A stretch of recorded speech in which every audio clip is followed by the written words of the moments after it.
Before I call the member for Macarthur, I'm pleased to inform the House that present in the gallery today is Mayor Trent Sullivan, the Mayor of the City of Greater Geelong, Clive Pugh, the Chair of the Committee for Geelong, and Michael Johnson, the CEO of the Committee of Geelong. And also in the gallery is a guest of the member for Kennedy, Mayor Rod Marty of the Tablelands Regional Council, and representatives from the Local Government Association of Queensland. Give the call to the honourable member for Macarthur. Thank you, Mr Speaker. My question is to the Minister for Housing and Homelessness.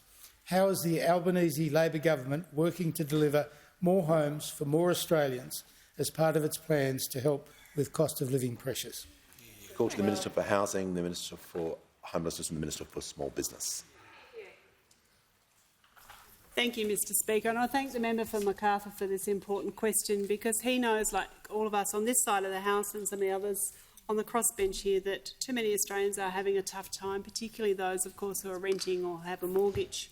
And that's why we're working hard to make sure we do deliver more homes for Australians that need them most right across the country. Indeed, we're elected with an ambitious housing agenda, and the past few weeks have seen some more significant progress and steps forward.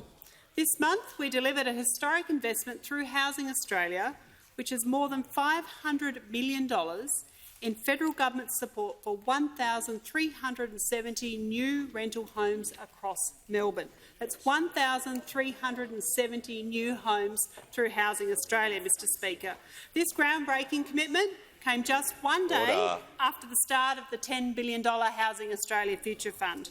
Of course, our fund is the single biggest investment in social and affordable housing in more than a decade, and importantly, of course, it's there in perpetuity, with funding each and every year ongoing for more social and affordable rental homes right across the country, in our cities and in our regions.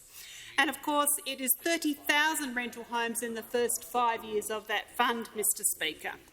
We've also been supporting regional Australians who have been benefiting from our regional first home buyer guarantee, which turned 1 last month.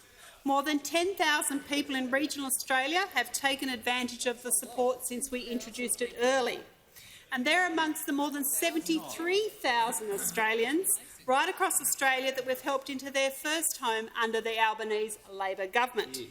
In fact, Mr Speaker, 1 in 3 of all first home buyers took advantage of the government's home guarantee scheme in the past financial year. Now, we are working hard, Mr Speaker, but there is more to do. Of course, we do have housing challenges, but these started pre-pandemic. We have fewer homes per 1,000 people than the OECD average, and we know it will take time to turn this around. But we're committed to doing that. We do have, as I said, a broad, ambitious policy, and it has been assessed by independent analysis that says our policy will save renters billions through the National Cabinet decision, with a new target to build 1.2 million well-located homes over 5 years from 1 July 2024. We, of course, have immediate action with our $2 billion social housing accelerator. We've already had very significant announcements about the number of homes with the Prime Minister and the Premier of New South Wales that this will build in New South Wales. We've also had announcements about 600 new homes that we're building in Queensland because of that social housing accelerator.